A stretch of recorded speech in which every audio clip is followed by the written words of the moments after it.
Okay, Megawanan everyone, welcome to another review. This is my review for Echo, which is Marvel's Echo, which is on Disney Plus, and I guess it's sort of like a spin-off of Hawkeye, which I thought Hawkeye was very good.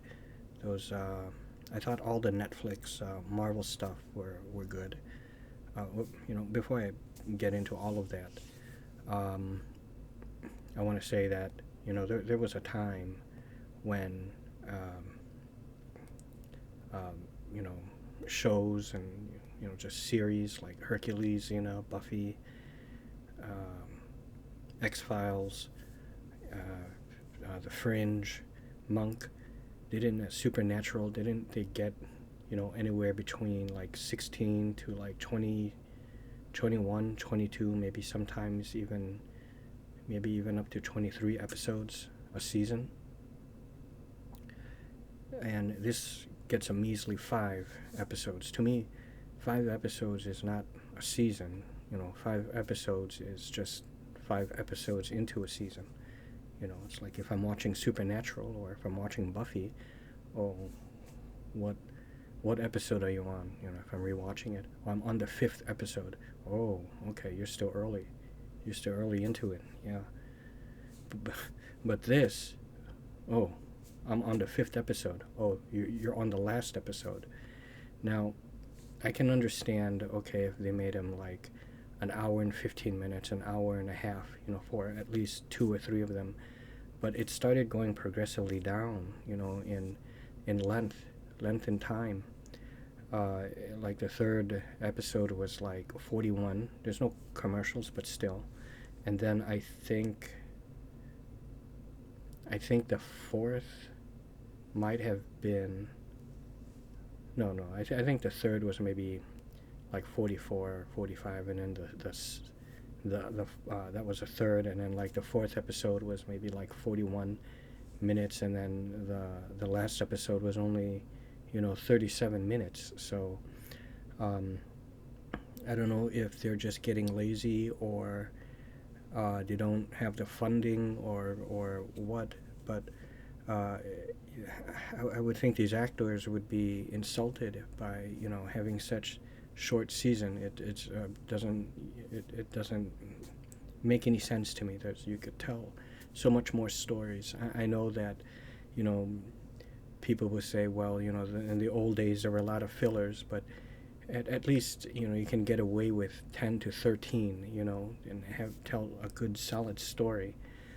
You don't necessarily have to have 20 or 21, but for me, I have no problem with that, because I came from the old days, with A-Team, MacGyver, in the 80s, The Fall Guy, even though I didn't really watch that, Manimal, Misfits of Science. There was a show, I think it was it late 80s, maybe even early 90s, called just Werewolf. I think it was called Werewolf. It was a series called Werewolf. Scorsese, who was the way I remember it, my child memory thinking about it was he's like almost like a pirate, like an old-timer pirate, or kind of like the sea captain on Simpsons, whatever you call those kind of people, like an old-timer pirate sea captain kind of guy, who was a werewolf. His name is Scorsese, and he bit this young man, and he became a werewolf, and he's on this search for him, because if he was to kill him, it would end his curse. Maybe a lot of you folks don't know this show called Werewolf, but Manimal, all that great stuff.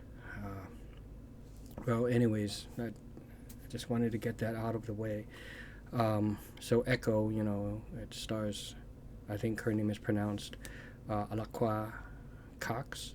No relation to Charlie Cox, who plays Daredevil. He's in it for just, to let you guys know. Don't get too excited that he's going to be in it for like 2, maybe 3 episodes. He's just in it for the first episode, 1, and it's a flashback episode. I thought that was a very good fight. His entrance in there, and his fight against Echo, or not Echo, but I don't know anything about Echo other than her name is Maya. Is her superhero name going to be called Echo? I don't know. But her. You know, when he fought, when she fought Daredevil, I thought that was a good fight. And then Kingpin, who is Vincent D'Onofrio, he doesn't come in until, I don't know, maybe like the third season, really. I think at the end of the first, you see him lying in bed, showing that he isn't dead. So this follows her story when she goes back home to Tamaha, I think you pronounce it, Oklahoma, Tamaha.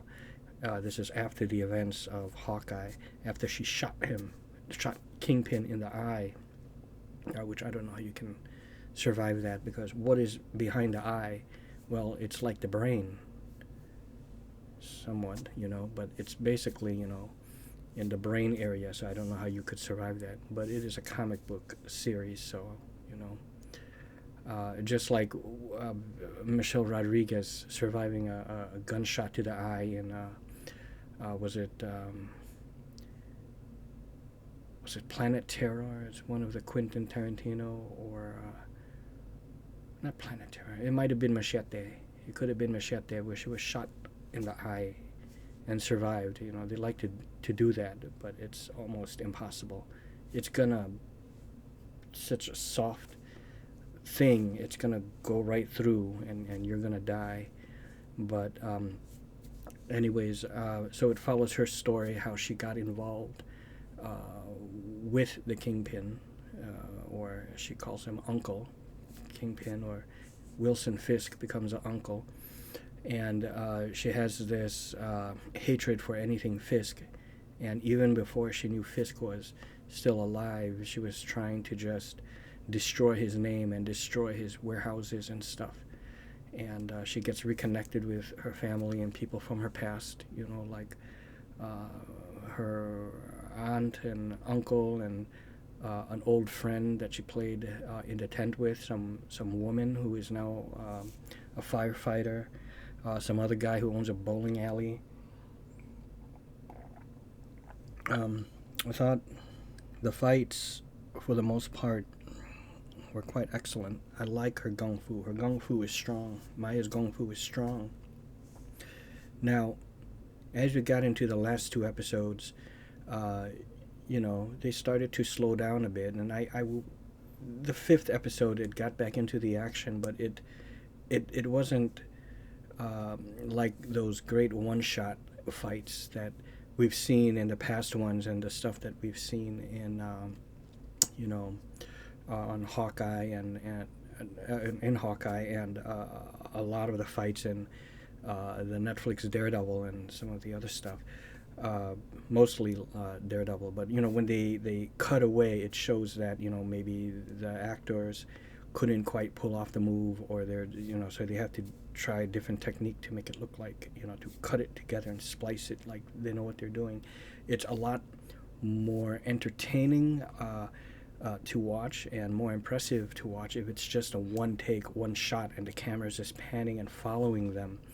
They do that with like Tony Jaa films, like The Protector, or also known as Tom Yum Gung, where it's like a one shot, and I love it when they do that. Jackie Chan, stuff like that.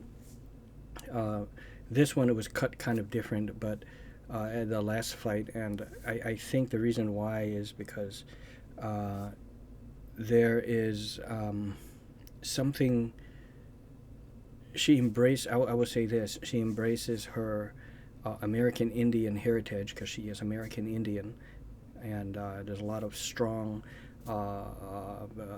American Indian references in there, and representation for the American Indians, and there's something in her heritage that comes into play, I will say. So maybe that is the reason why it was shot in such a way that the fight was not your traditional kind of fight, and it could not maybe be done in that way. So I guess I can forgive that, but I just thought that if you're going to end it, the last episode, it needs to go out with a bang. It's kind of like, take a look at Hawkeye, that final episode was that Christmas Eve? When Hawkeye and Kate Bishop were on the ice, and you see Kate Bishop just sliding on her knees and taking out the the fuse boxes and stuff. There's a Trek, what were they called? The tracksuit gang was coming, on the coming to them to attack them. So it was like a double team up, like a double dragon team up, with Hawkeye and Kate Bishop teaming up, and it's a gigantic, grandiose fight, two against many, and then later on Kate Bishop having to separate from Hawkeye because she has her own battle to fight, with her mom and against Kingpin, right? So that was the final episode of Hawkeye. We didn't quite get it. We got something, but it wasn't such a grandiose fight like we got in Hawkeye. In a way, you could almost say for me was slightly bit of a letdown, but I still liked it. But when you see everything that came before it, it didn't have that same kind of power as that. So overall, though, I thought it was great, and I have to say I did like it. And after seeing IGN's review of it, and the woman gave it an 8, I'm thinking, I think I actually absolutely agree with that, even though I know I rate things like 8.25, 8.5, 8.75. I'm going to give it a solid 8 out of 10. I think that's a fair score. I don't always... with IGN, I sometimes more or less agree with their stuff, and we might be off by a point or like half a point, in our score. There are some things though where I don't agree, where I think something just sucks and they really liked it, or something that they gave it really bad or didn't like it, but I actually did kind of like it. This one, I think I absolutely agree with the score of 8, so that's what I'm going to give it. I'm going to give it 8 out of 10. I think it's very sad. It was only 5 episodes, though. That was pretty pathetic. And I'm wondering, is she going to join the Young Avengers, with Kate Bishop and Yelena Belova, and who's the other one? Miss Marvel, and just all those young people. I don't know. I think that would be cool. So that's it. Hope you all enjoyed. And if you did, please hit the like button. And if you'd like to, please hit the subscribe button if you want to, help support my channel. And I'll see you on the next adventures. See ya.